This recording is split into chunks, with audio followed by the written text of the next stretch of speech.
Hello dear students. So this is lecture number 2 for the statistics. In this lecture we are going to discuss the first central tendency, that is the calculation of mean. Okay.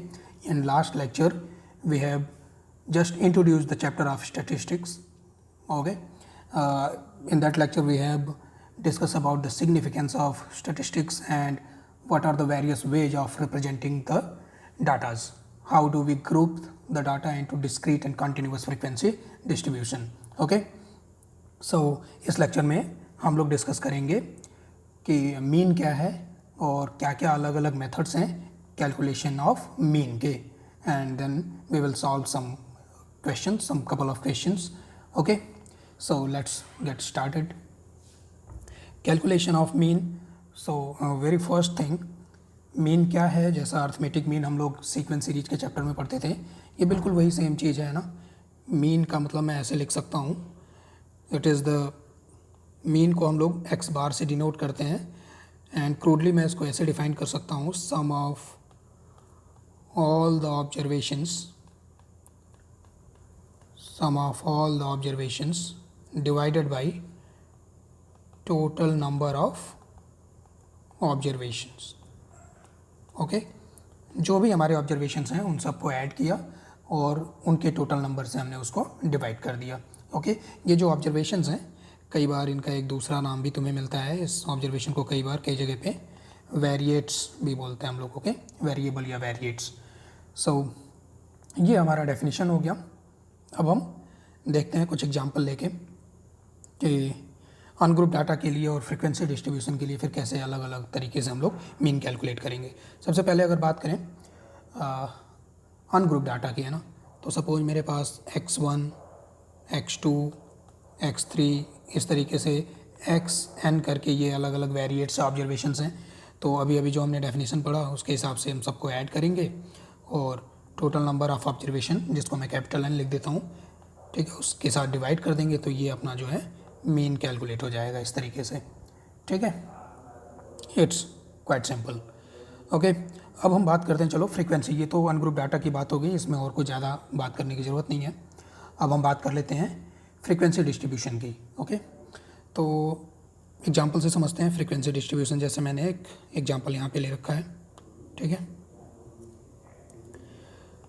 Okay. अब ये एक table के form में observation है. यहाँ पे पहला जो है वो xi हमारे वेरिएट्स हैं और दूसरा उनकी फ्रीक्वेंसी है कि ये जो हमारे डाटाज हैं या ऑब्जर्वेशन से ये कितनी बार अपीयर हो रहे हैं. है ना, जैसे 5 है वो 12 टाइम्स अपीयर हो रहा है, जो 15 डाटा है वो 18 टाइम्स अपीयर हो रहा है, जो 25 है 27 टाइम्स एंड सो ऑन. ठीक है, तो अब डेफिनेशन तो वही है, सारे ऑब्जर्वेशन को ऐड करो. अब चूँकि 5 को मुझे 12 बार ही ऐड करना है ना, तो वो 12 बार ऐड ना करके, जब repeated addition is called multiplication, तो हम लोग क्या करेंगे, यहाँ पे एक दूसरा कॉलम बना लेते हैं. ओके, इसमें मैं ये जो भी मेरे वेरिएट्स हैं या वेरिएबल्स हैं xi, उनको उनकी करस्पॉन्डिंग फ्रीक्वेंसी के साथ मल्टीप्लाई कर लेता हूँ, that is xi into fi. ठीक, अब ये क्या हो गया, 12 इंटू 5, 15 इंटू 18 कर लेते हैं, तो ये हो गया 15 और 12 हो गया 27. 25 इंटू 7 कितना हो जाएगा, 175, तो 67 है ना, 700. 17 इंटू 5, ठीक, 55 इंटू 6 हो गया 330. ठीक, ये हमने क्या किया, सारे ऑब्जर्वेशंस को उनके खुद की करस्पॉन्डिंग फ्रीक्वेंसी के साथ मल्टीप्लाई कर लिया. अब मैं ये xi fi जो है इनको सबको ऐड कर लूँ, टोटल कर लूँ इनका, किसका, xi fi का, तो ये हमारे सारे ऑब्जर्वेशंस का सम हो गया. क्योंकि बेसिकली हमने किया क्या, इसमें हमने ये 5 जो है उसको 12 बार ऐड कर लिया, हमने 15 को भी 18 बार ऐड कर लिया, है ना. तो करना तो हमें यही है कि इन सबको ऐड कर लेना है. ओके, तो ये सबको ऐड कर लेते हैं, क्या मिलेगा, 5 और 5 हो गया 10, 6 3 9 1 10 और 6 16, 16 और 14 कितना हो गया, 30 है ना. फिर 3 3 6 और 7 हो गया अपना 13, 13 और 8 हो गया अपना 21. ठीक है, I hope calculation is correct. नहीं भी होगा तो तुम खुद से करके देख लेना, ठीक है। तो ये हमारा टोटल नंबर ऑफ़ ऑब्जर्वेशन हो गया। अब वही नॉर्मल मेथड तो यही है कि ये जितने भी अपना सम ऑफ ऑब्जर्वेशंस हैं, सम ऑफ ऑब्जर्वेशंस, उनको हम टोटल नंबर ऑफ ऑब्जर्वेशन से क्या कर दें, डिवाइड कर दें। ओके, अब इसको एक हम लोग दूसरे तरीके से भी लिख सकते हैं मैथमेटिकली। अगर मुझे इसको लिखना हो तो सिग्मा एक्स आई एफ आई, मतलब ये एक्स आई एफ आई का समेसन, और डिवाइडेड बाई सिग्मा एफ आई, मतलब ये जो हमारा टोटल नंबर ऑफ ऑब्जर्वेशन हो गया, जो हमारी टोटल फ्रीक्वेंसीज है उनका सम, ठीक है। करो, 12 और 18 हो गया ये 30, 20 50, 50 और 20 हो गया 70, और 7 77, 77 और 23 हो गया 100, ठीक है। तो टोटल नंबर ऑफ ऑब्जर्वेशन जो सिग्मा एक्स आई एफ आई है मेरा, वो 2100 है, और फिर उसको हमने टोटल नंबर ऑफ ऑब्जर्वेशन के साथ डिवाइड किया, तो जो हमारा आंसर है वो 21 आ गया। Okay, I hope calculation is correct. नहीं होगा तो तुम खुद से करके देख लेना। ओके, तो फ्रीक्वेंसी डिस्ट्रीब्यूशन के लिए मैं ऐसा फॉर्मूला लिख सकता हूँ, mean is equal to sigma x i f i divided by sigma f i. Okay, ये दिखने में ऐसा ये लग रहा है ना कुछ कॉम्प्लिकेटेड जैसा, हालांकि ऐसा कुछ कॉम्प्लिकेटेड है नहीं। सिग्मा का मतलब होता है सिग्मा, इसको सिग्मा रीड करते हैं, और इसका मतलब होता है समेशन। ओके, सिंपली एडिशन, ठीक। तो ये कोई बड़ी बात नहीं है इसमें। ओके, तो अब देखो एक चीज़ यहाँ पे ऑब्जर्व करने वाली चीज़ क्या है कि ये जो डाटाज हैं, जैसे अभी 5, 15, 25, 35 है ना, ऐसे कुछ डाटाज हैं। अब हमारे पास कैलकुलेटर तो है नहीं। ओके, ये डाटाज अगर और भी बड़े डाटाज होते या पॉइंट्स में होते, फ्रैक्शन में होते, तो फिर इनको उनकी फ्रीक्वेंसी के साथ मल्टीप्लाई करना, फिर उनको ऐड करना, वो हमारे लिए थोड़ा सा मुश्किल, ज़्यादा कैलकुलेटिव प्रोसेस हो जाता। तो ये कैलकुलेशन को आसान बनाने के लिए यहाँ पर दो तरीके के और मेथड्स आते हैं मीन कैलकुलेशन में। एक को हम लोग बोलते हैं शॉर्टकट मेथड, और दूसरा हमारा कहलाता है स्टेप डेविएशन मेथड। आइए एक एक करके देखते हैं, सेम एग्जांपल रखेंगे हम लोग। ओके, तो शॉर्टकट मेथड में क्या होगा, शॉर्टकट मेथड में we are going to assume a mean, है ना। हम एक मीन एज्यूम ऐसे ही करने वाले हैं। ये जो भी हमारे ऑब्जर्वेशन है 5, 15, 25, 35, 45, 55, इनमें से कोई भी एक मीन तुम एज्यूम करो, है ना। वो तुम कोई सा भी करो, आंसर के ऊपर कोई भी डिफरेंस नहीं आने वाला है, ठीक। तो हालांकि जनरली ऐसा करना चाहिए कि जो एक सेंटर की वैल्यू है वो रख के चलना चाहिए। अब सेंटर देखें तो मतलब 25 या 35 में से, तो चलो मैं ये 35 को अपना एक मीन मान लेता हूँ, एज्यूम्ड मीन, ठीक। तो शॉर्टकट मेथड अभी मैं डिस्कस कर रहा हूँ। शॉर्टकट मेथड में मैंने एज्यूम्ड मीन जो है मेरा, एज्यूम्ड मीन जिसको मैं ए बोल रहा हूँ, वो मैंने 35 को एज्यूम कर लिया, सही है। अब क्या करेंगे हम, अब मैं यहाँ पे एक और कॉलम बना लेता हूँ, ठीक। अब मैं इसके लिए दूसरा टेबल नहीं बना रहा हूँ, इसी टेबल में काम चला लेता हूँ मैं, ठीक है। ऑब्वियसली हम एज्यूम मीन मेथड से अगर करने जा रहे हैं, शॉर्टकट मेथड से करने जा रहे हैं, तो एक्स आई एफ आई करने की ज़रूरत नहीं है। तो ये वाला जो कॉलम है, ये वाला, उसकी ज़रूरत नहीं है, ठीक। ओके, अब मैं क्या करूँगा, ये जितने भी मेरे वेरिएट्स हैं या ऑब्जर्वेशंस हैं, इनको मैं अपने एज्यूम्ड मीन, उनमें से एज्यूम्ड मीन को सब्ट्रैक्ट करूँगा। तो 5 - 35 इज -30, 15 - 35 इज -20, 25 - 35, 35 - 35, ओके, 55 - 35। अब ये एक और वेरिएबल बन गया एक्स आई माइनस ए करके, है ना। इसको मैं चलो डी आई करके बोल देता हूँ ऐसे, d i is equal to ये चीज़। अब मैं क्या करूँगा कि ये जो डी आई वाले ऑब्जर्वेशंस आए मेरे, इन डी आई को मैं इनकी फ्रीक्वेंसी के साथ मल्टीप्लाई कर लूँगा, ठीक। चलो मल्टीप्लाई करो, तो देखो 12 इंटू -30 करना है। अब ये पहले वाले से तो ऑब्वियसली ज़्यादा आसान है, ठीक है। 18 इंटू -20 करना है, तो ये भी वही हो गया। 27 इंटू -10 करना है, -270, 20 इंटू 0, 17 इंटू 10, ठीक है, और 20 इंटू 6 हो गया 120। अब हम क्या करेंगे, ये जो हमारा डी आई एफ आई है, इसका मीन कैलकुलेट कर लेंगे अलग से। ओके, अब इसका मीन कैलकुलेट करने के लिए मुझे डी आई एफ आई को जोड़ना पड़ेगा, तो जोड़ लिया जाए इसको। अब देख लो, 270 और प्लस 170, तो -100 बचा, -100 और प्लस 120 तो हो गया 20 प्लस में, और उधर आ रहा है 720 माइनस में, तो ये कुल मिला जुला के आ गया मेरे पास -700। कैलकुलेशन देखना, पहले वाले से काफ़ी इजी कैलकुलेशन है ना। तो अब मैं क्या करूँगा, एज्यूम्ड मीन मेथड में ये जो मेरा सिग्मा डी आई एफ आई है, इसको मैं अपने फ्रीक्वेंसी के साथ में डिवाइड कर लूँगा।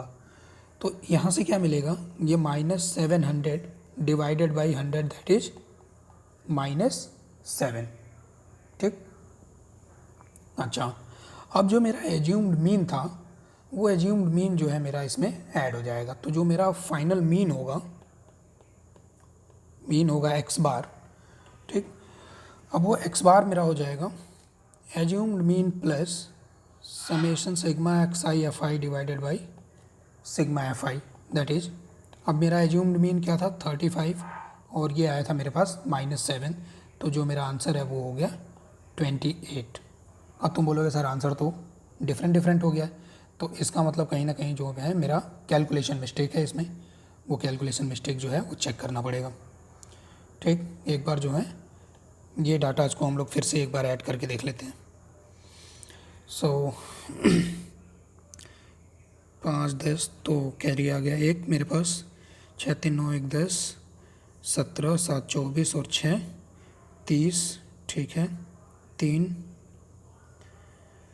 तो 3 और 3 हो गया 6, 6 और 7 हो गया 13, 13 और 7 हो गया 20, 20 और 8 हो गया 28, ठीक है। तो यहाँ मेरा मिस्टेक हो गया था, ये है ना, ये 2800 आना चाहिए था, तो चलो इसको थोड़ा ठीक कर लिया जाए। ये 2800 है और यहाँ पर भी ये 2800 है, आंसर जो है हमारा 28 ही है। कुल मिला जुला के आंसर जो है वो हमेशा सेम ही आएगा, चाहे तुम जिस भी मेथड से करो इसको, चाहे तुम शॉर्टकट मेथड करो या जो तुम्हारा नॉर्मल मेथड है वो करो। एक बार फिर से देखें, एज्यूम्ड मीन मेथड या शॉर्टकट मेथड में क्या हुआ, हमने एक मीन को एज्यूम करना है खुद से, ओके। अब वो हमारा कोई भी वेरिएबल हो सकता है, कोशिश हमारी ये रहेगी कि वो सेंटर की वैल्यू लेंगे, ओके। तो मैंने 35 एज्यूम कर लिया। अब हम क्या करेंगे, जो हमारे जितने भी वेरिएबल्स हैं उन वेरिएबल्स में से जो हमारा एज्यूम मीन है उसको सब्ट्रैक्ट कर लेंगे और उसको एक अलग वेरिएबल का नाम दे देंगे, चलो डी आई बोल दिया उसको। सो मैंने लिखा यहाँ पे d i is equal to x i minus a, okay.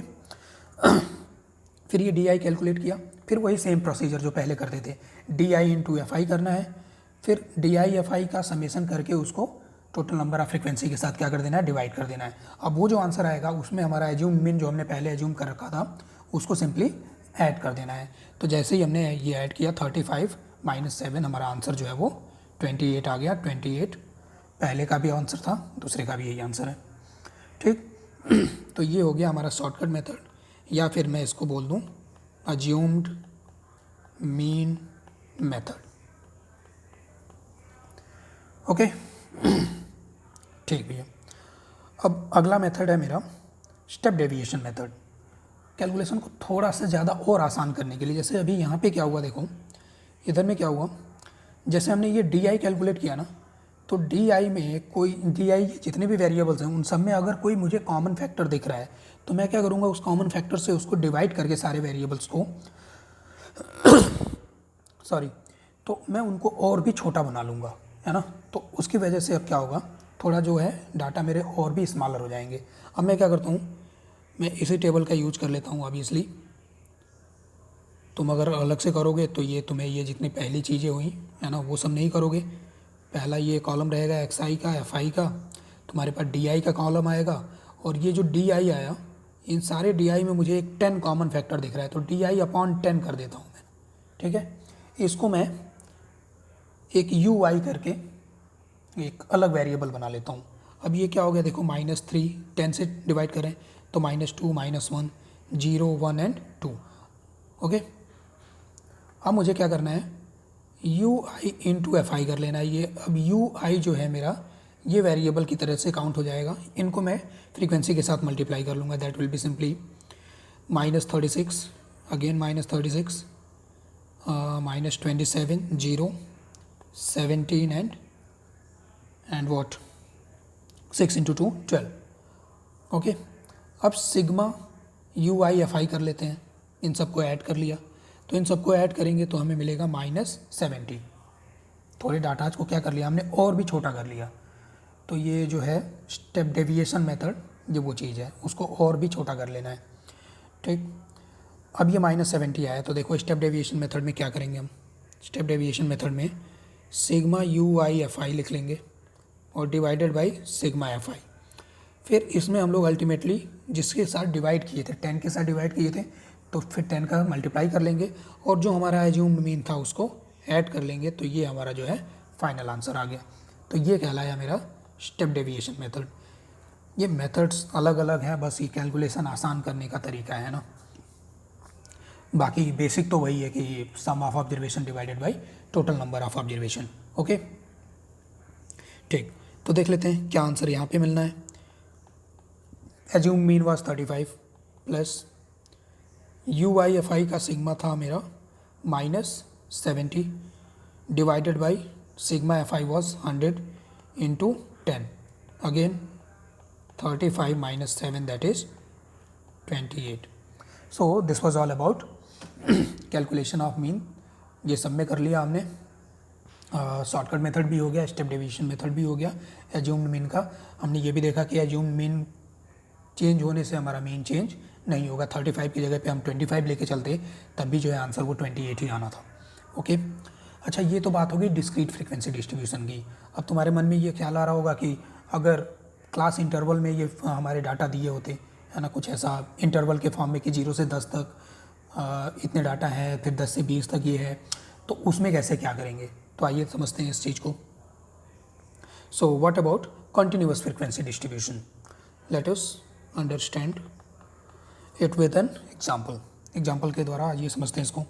तो देखें, एक क्वेश्चन लोड कर रखा है मैंने, एग्जाम्पल यहाँ पे क्लास ले रखा है मैंने, क्लास इंटरवल 0 से 20, 20 से 40, ऐसे करके 80 से 100 तक। इनकी फ्रीक्वेंसी, चलो फ्रीक्वेंसी कुछ लिख लेते हैं, मान लो पहला 17, दूसरा फ्रीक्वेंसी कुछ F1 हो गया, फिर है 32, फिर हो गया कोई दूसरा F2, फिर है 19।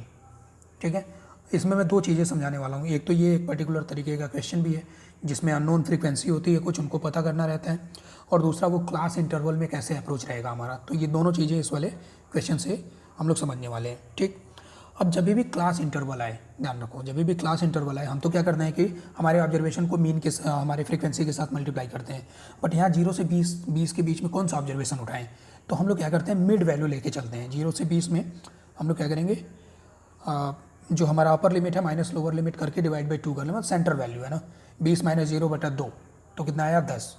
तो ये हमारा इस तरीके से हम लोग करके एक क्लास मार्क बना लेंगे। एक अलग से मैं एक टेबल यहाँ पे बना लेता हूँ, इसको मैंने बोल दिया XI। XI को बोला जाता है क्लास मार्क। ओके, तो अब देख लो, पहले वाले का 10 हो गया, फिर 30 हो गया, इसका अगले वाले का 50, 70, 90, ये हो गया। अब ये मेरे ऑब्जर्वेशन की तरीके से काउंट होंगे, बाकी तो फिर सारा प्रोसीजर वही पहले वाला है। अब मान लो कि ये क्वेश्चन ऐसा है कि इसमें जो है मीन मेरा गिवन है, मीन मान लो दे दिया मेरे को 50। ओके, और जो सिग्मा FI है पूरे फ्रीक्वेंसी का जो सम है, टोटल नंबर ऑफ ऑब्जर्वेशन जो है वो 120 के बराबर दे दिया है ना। फिर हमसे क्वेश्चन ये पूछ रहा है, फाइंड F1 एंड F2। ये जो अननोन फ्रीक्वेंसीज हैं यहाँ पर F1 और F2, इसको कैलकुलेट करके बताना है। तो देखते हैं, दो अननोन है तो कम से कम मेरे को दो इक्वेशन चाहिए।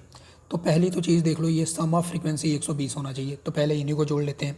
फ्रीक्वेंसी का सम देखो 17 और 32, 32 और 19 कर लो पहले, तो 32 और 20 हो गया 62, और इधर से आ गया 16 है ना, तो 32 और 20 हो गया 52, 52 16 हो गया 68, प्लस F1 प्लस F2, और ये टोटल नंबर ऑफ फ्रीक्वेंसी 120 होना चाहिए। तो यहाँ से F1 प्लस F2 मेरा मिल जाता है कितना, 52, yes. So this is our first equation also. अब बढ़ते हैं आगे। जो मीन होगा मेरा, मीन जो दे रखा है 50, वो होगा क्या होगा, अब मैं डायरेक्ट लिखता हूँ sigma x i f I, sigma x i f i divided by sigma f I that is 120।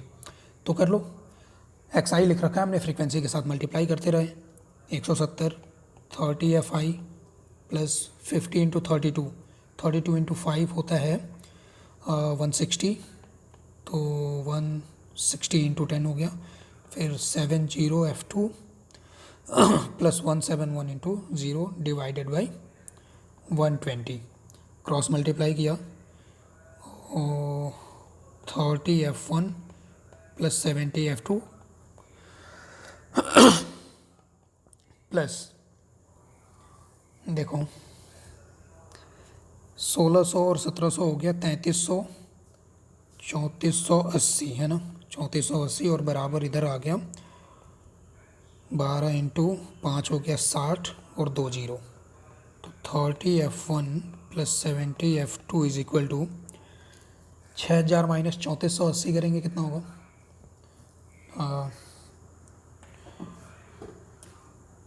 26 मतलब 2520, ठीक, 10 के साथ डिवाइड किया तो 252, ये हो गया मेरा दूसरा इक्वेशन। तो फर्स्ट और सेकंड ये दो इक्वेशन बन गया। अब ये तुम खुद सॉल्व करना, खुद सॉल्व करना, और जो भी इसका आंसर आएगा कि क्या F1 का वैल्यू मिलना है, क्या F2 का वैल्यू मिलना है, ये मुझे कमेंट करके बताना, ठीक है। ये बहुत ही ईजी है, linear equation in 2 variables, you can easily solve it and find out what is the value of F1, what is the value of F2। Okay, moving on. तो ये हमने समझ लिया कि कॉन्टिन्यूस फ्रीक्वेंसी डिस्ट्रीब्यूशन में क्या करना रहेगा, जो भी हमारा इंटरवल्स रहेंगे, क्लास इंटरवल्स, उनका क्लास मार्क कैलकुलेट करना, मतलब सेंट्रल में मिड वैल्यू। ओके, फिर बाकी का काम तो पता ही है अपने को। So this is all about calculation of mean. Now moving on, let us see some properties of arithmetic mean, है ना। ये अर्थमेटिक मीन या अर्थमेटिक मीन बोलो या मीन बोलो, सिंपली एक ही बात है ना। ये सब प्रॉपर्टीज हम लोग सीक्वेंस एंड सीरीज के चैप्टर्स में भी डिस्कस करते हैं, but for the sake of completion यहाँ पे भी जस्ट लिख लेना एक बार उसको। ओके, तो जैसे पहला ऑब्जर्वेशन, पहला प्रॉपर्टी मैं ऐसे लिख सकता हूँ कि if x bar is mean of variate x i, then mean of x i plus lambda will be x bar plus lambda. क्या मतलब है इसका? मतलब यही है कि सारे ऑब्जर्वेशन में अगर कोई नंबर लैम्डा ऐड कर दें तो मीन में भी वो चीज़ ऐड हो जाएगी। अगर एक्स आई में मैंने मान लो ये लैम्डा का मल्टीप्लाई किया, सारे वेरिएबल्स में लैम्डा का मल्टीप्लाई किया, तो जो हमारा मीन है उसमें भी जो है हमारा लैम्डा मल्टीप्लाई हो जाएगा, ठीक। दूसरी चीज़, जैसा हमने पहले देखा था कि मीन इज़ इंडिपेंडेंट ऑफ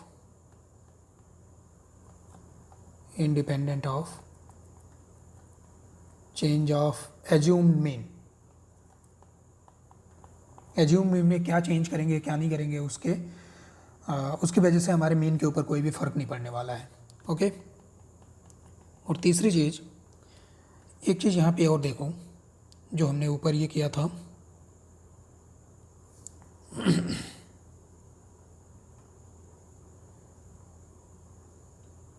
हाँ,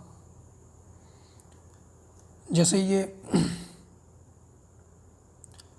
पहले क्वेश्चन में मेरा मीन है 28 के इक्वल, ठीक है। अब 28 मीन है, हम क्या करें कि सारे ऑब्जर्वेशन में से हमारा मीन सब्ट्रैक्ट करें। ओके, तो वो जो भी वैल्यू जाएगा उन सब कुछ जब सम करेंगे तो वो आंसर जो है वो हमेशा जीरो आएगा, ठीक। क्या बोल रहा हूँ मैं, दूसरे एग्जांपल से और समझ लो नीचे।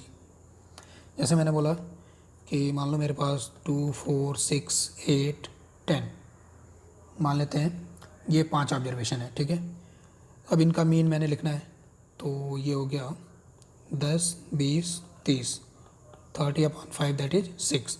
अब मैं ये चाहता हूँ कि एक्स आई माइनस मीन ये करके चलूँ, ठीक है। तो क्या मिलेगा मुझे, देखो एक्स आई माइनस मीन मिलेगा 2 - 6 -4 4 - 6 -2 6 - 6 0 8 - 6 is 2 10 - 6 is 4।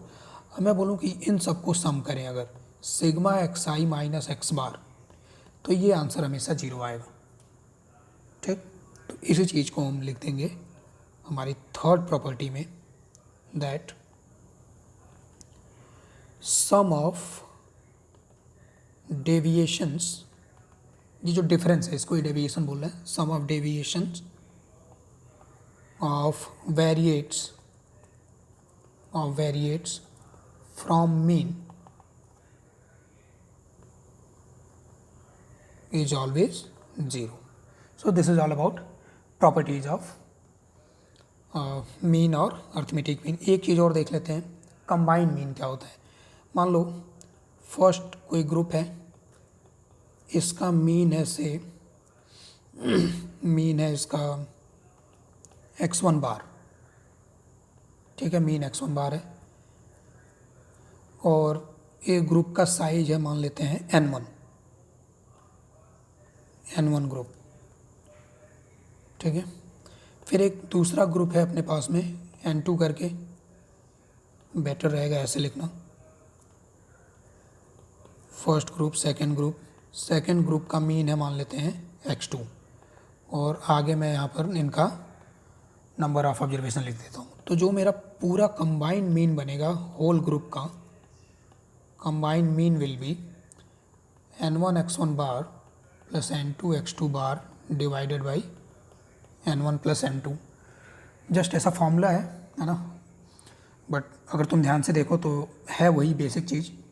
न्यूमरेटर में हमने लिख रखा है total sum of total observations, और डिनोमिनेटर में हमने लिख रखा है जितने भी नंबर ऑफ ऑब्जर्वेशन है n1 प्लस n2, ठीक है। तो ये कंबाइंड मीन का फॉर्मूला हो गया।